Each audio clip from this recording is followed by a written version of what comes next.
안녕하세요. 김변스 행정법입니다.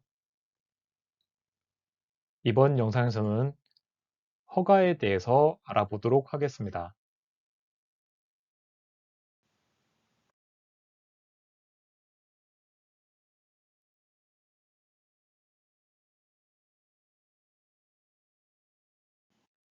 행정법을 조금 더 효과적으로 공부하고 싶으신 분들은 제가 쓴 교재인 이토록 친절한 행정법을 활용하시길 바랍니다.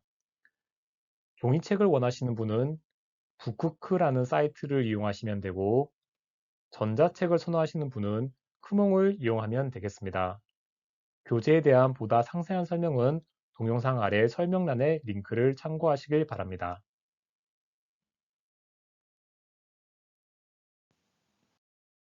허가라는 단어는 일상적으로도 많이 쓰이는데요. 허가의 일반적인 의미는 특정한 행동이나 일을 할 수 있도록 허용한다, 그런 뜻입니다. 행정법에서 말하는 허가라는 것도 이것과 비슷하지만 약간의 의미가 다릅니다. 행정법에서 말하는 허가라는 건 법령에 의해서 개인의 자유가 제한되고 있을 때 그러한 제한을 해제해서 자유를 적법하게 행사할 수 있도록 회복시켜주는 행정행위가 바로 허가인 것이죠. 허가는 학문적으로 쓰이는 강학상 개념이고 실정법으로는 허가 위에도 다양한 용어가 사용되고 있습니다. 인가, 면허, 특허, 승인, 인허가 등 여러 가지 용어가 사용되고 있는데요. 허가의 대표적인 예로는 일반 음식점 영업허가, 단란주점 영업허가, 운전면허, 한의사 면허, 공중목탕 영업허가, 학원 설립인가 이런 것들이 있습니다. 이 예시만 봐도 면허나 인가 등의 다양한 용어가 사용되고 있다는 걸 알 수가 있죠. 허가의 특징은 상대적 금지와 예방적 금지를 해제한다는 겁니다. 금지에도 종류가 여러 가지가 있는데 상대적 금지라는 건 일반적으로 금지되어 있지만 금지 해제 가능성이 있는 경우 이걸 상대적 금지라고 합니다. 하지만 어떠한 경우에도 금지가 해제되지 않는 절대적 금지도 있습니다. 예를 들면 인신매매 같은 게 있죠. 허가는 절대적 금지를 해제하는 게 아니라 상대적 금지를 해제하는 것입니다. 또한 허가라는 건 위험을 예방하기 위해서 금지를 했다가 그러한 위험 요소가 없어지면 해제하는 것이기 때문에 예방적 금지의 해제라고 표현하기도 합니다. 허가를 받으려면 반드시 신청을 해야 할까요? 일반적으로는 신청을 하고 허가를 받는 경우가 많을 겁니다. 하지만 모든 허가가 신청이 있어야만 되는 건 아닌데요. 예를 들면 통행금지 해제처럼 신청이 없는 경우에도 허가가 이루어지는 경우가 있습니다.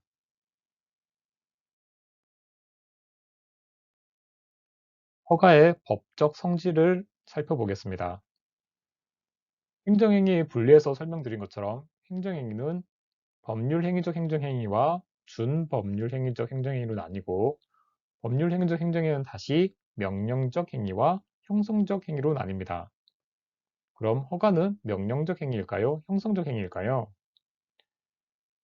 형성적 행위의 성질을 가진다고 보는 경우도 있지만 다수설과 판례는 허가가 명령적 행위라고 보고 있습니다. 허가가 재량행위인지 기속행위인지도 설명을 드리겠습니다. 허가는 공익적 목적을 위해서 제한되었던 자유를 회복시켜주는 행위입니다. 그래서 기속행위인 경우가 많은데요. 허가라는 건 원래 특징이 원래는 할 수 있었던 행동을 일시적으로 금지했다가 그 금지를 해제하는 것이기 때문에 요건을 갖추기만 하면 허가를 해야 하는 겁니다. 주류 판매업 면허가 대표적인 사례입니다. 판례를 보시면 주류 판매업 면허는 개인의 자연적 자유에 속하는 영업행위를 일반적으로 제한하였다가 특정한 경우에 그 제한을 해제하는 강압상의 허가이고 면허 제한 사유에 해당되지 않는 한 면허 관청으로서는 임의로 그 면허를 거부할 수 없고 면허를 내줘야 한다는 것이죠. 하지만 모든 허가가 기속행위는 아닙니다. 간혹 재량행위인 경우도 있다는 걸 알아두시길 바라겠습니다. 허가를 거부하는 게 가능할까요? 허가 요건을 갖추지 못했을 경우에는 당연히 허가를 거부하게 될 겁니다. 그런데 허가 요건을 갖춘 경우에도 거부를 할 수 있는가 없는가 이것에 관한 논의입니다. 허가는 기속행위인 경우가 많기 때문에 기속행위인 경우부터 살펴보겠습니다. 허가가 기속행위인 경우에는 법률에서 정한 요건을 갖추면 반드시 허가를 해야겠죠.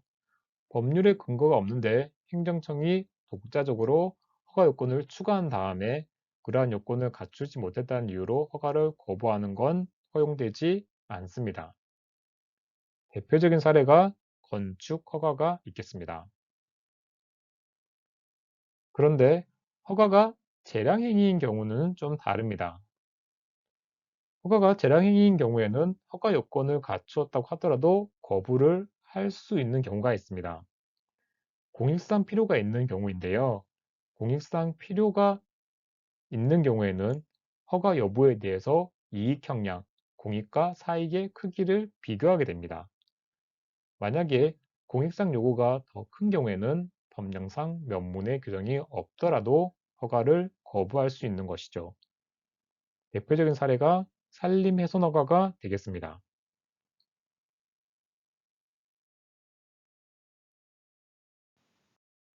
허가를 하면 어떤 효과가 발생하는지 설명드리겠습니다.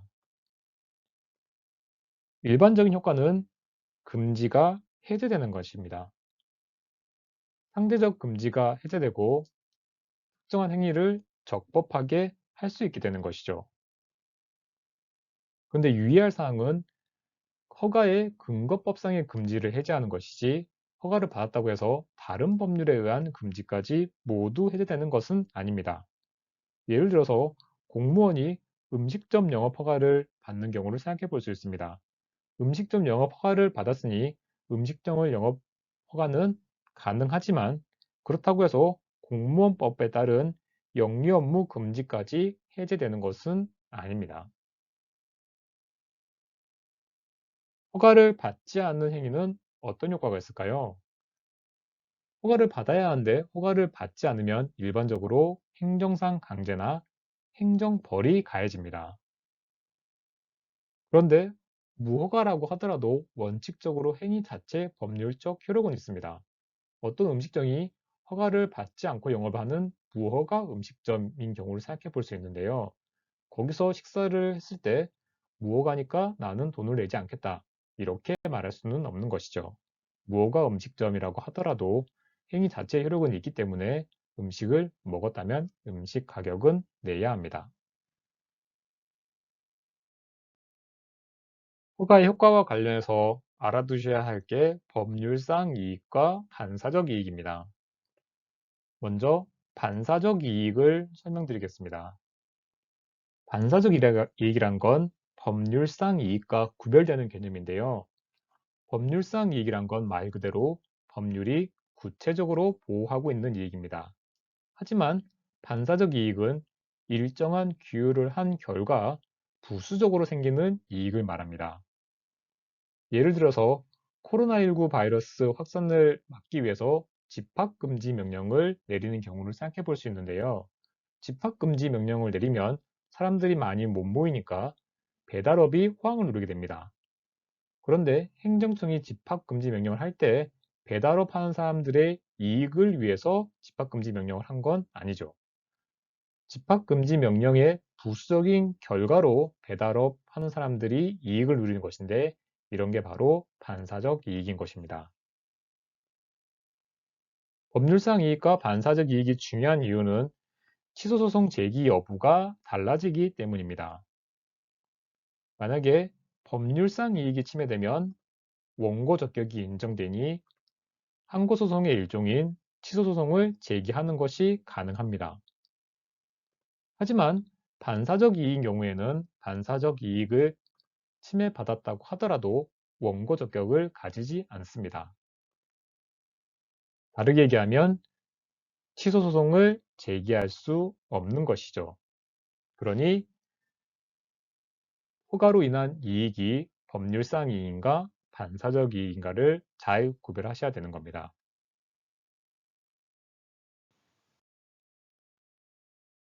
먼저 영업을 할 이익은 법률상 이익이라고 봅니다. 허가를 통해서 기본권이 회복되면서 영업을 할 수 있는 이익, 그건 그 자체로 법률상 이익이고, 그래서 요건을 갖추어서 신청을 했는데 행정청이 거부하면 법률상 이익이 침해된 것이어서 상대방은 취소소송을 제기할 수 있게 되는 겁니다. 영업을 할 이익과 구별해야 될 개념이 영업을 통해 수익을 얻을 수 있는 이익입니다. 영업을 통해 수익을 얻을 수 있는 이익은 원칙적으로 반사적 이익이라고 보고 있습니다.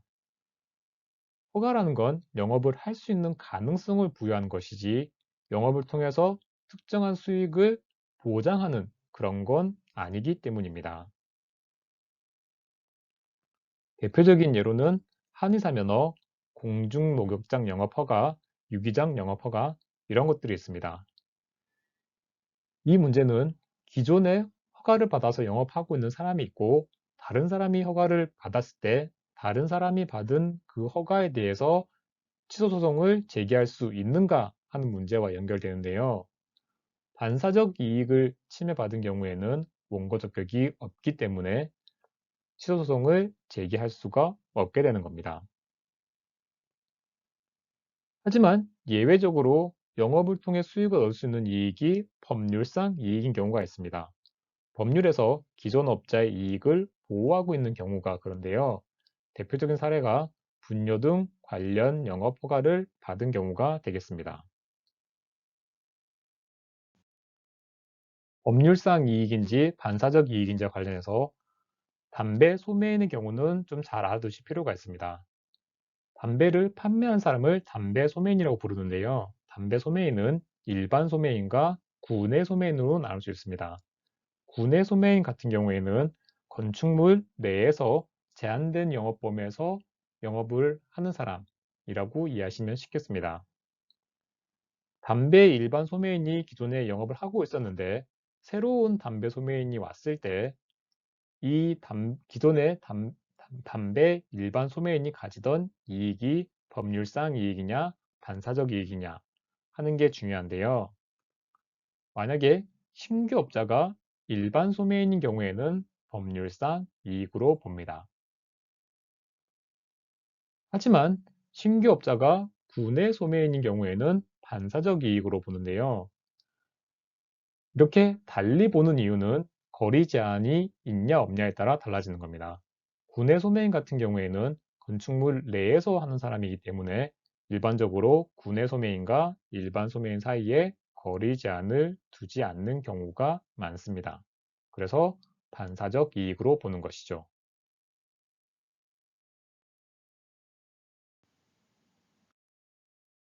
국민이 허가를 신청했는데 행정청이 허가를 하기 전에 법령이 변경될 수가 있습니다.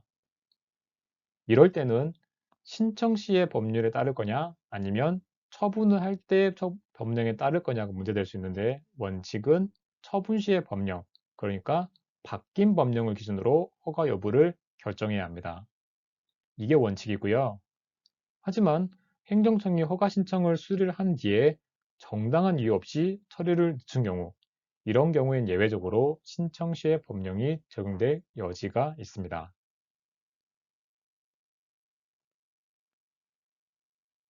행정처분에 효력 기간이 정해져 있는 경우가 있는데요. 일반적으로 그 기간이 경과하면 행정처분의 효력은 당연히 상실됩니다. 종전 허가의 효력을 계속 유지시키고 싶으면 허가를 갱신해야 하는데요. 허가의 갱신은 원칙적으로 기한 도래 전에 해야 합니다.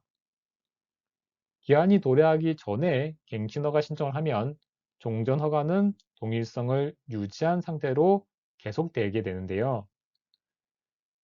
이때 갱신 전에 위법 사유가 있으면 이러한 사유는 갱신 후에도 승계가 됩니다.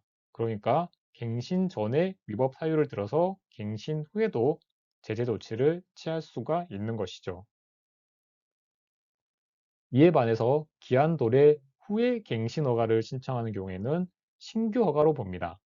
그러니 허가 요건이 적합한지 여부는 새롭게 판단하는 것이죠. 허가의 기간과 관련해서 허가의 기한이 지나치게 짧은 경우를 잘 알아두셔야 하는데요. 허가 기간이 지나치게 짧은 경우에는 판례는 이렇게 보고 있습니다. 허가 자체의 존속 기간을 정한 게 아니라 허가 조건의 존속 기간을 정한 것이라고 보고 있는데요. 이건 무슨 얘기냐고 하면 허가 자체의 존속 기간이라고 봤을 때는 존속 기간이 지나고 나면 허가를 할지 말지를 새롭게 판단하게 될 겁니다. 하지만 허가 조건의 존속 기간으로 보게 되면 그 기한이 도래했을 때 허가를 하기는 하되 그 조건을 바꿀지 말지 이걸 고려한다는 것이죠. 물론 이 경우에도 허가가 갱신되려면 그 종기, 마지막 기간이 도래하기 전에 허가 기간 연장 신청을 해야 하는 건 마찬가지입니다.